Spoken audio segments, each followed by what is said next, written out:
যা গরম পড়েছে আমি গিফটের কথা মানে মার্কেট করে বলে দিয়েছি।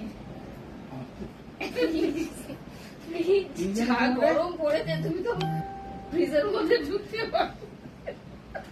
তোর জন্য ফ্রিজ নিয়ে এসছি।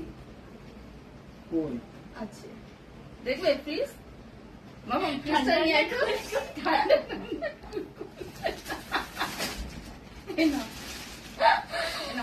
ফ্রিজ দেখো, এমন ফ্রিজ কেউ কখনো দেখেনি।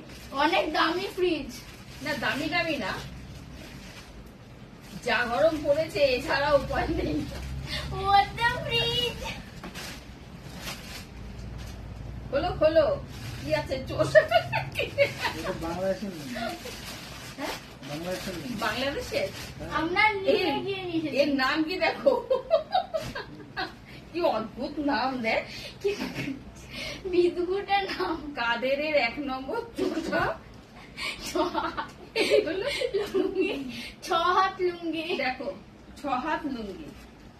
দেখছো যা গরম পড়েছে, এই ফ্রিজ ছাড়া তোমার উপায় নেই। ভাই কি গ্লেজ দিচ্ছে, চকচক করছে। দেখো এই দুখানা ফ্রিজ নিয়ে এসছি বন্ধুরা, দেখো কালার দুটো দেখো খালি।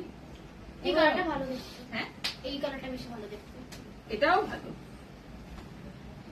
বড় লুঙ্গিগুলো। আমি আর বাবাই আজকে দুপুরবেলা বেরিয়েছিলাম একটা কাজে, তা ভাবলাম যে দুটো ফ্রিজ নিয়ে যাই।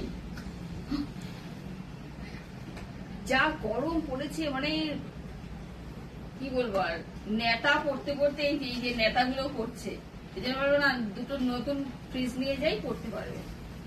ভালো হচ্ছে দেখো, কি বিশাল। পছন্দ হচ্ছে তোমার? হ্যাঁ তোমার জন্য বাংলাদেশ থেকে নিয়ে এসেছে মা। বাংলাদেশের না পড়ে দেখো, উদ্বোধন করো। না কালকে শান্ত দেখো ফ্রিজ গুলো তোমাদের কেমন লাগলো কমেন্ট করে জানিও, ঠিক আছে? তারপর এবার পড়াবো। কাপড়টা কেমন একটা জানো।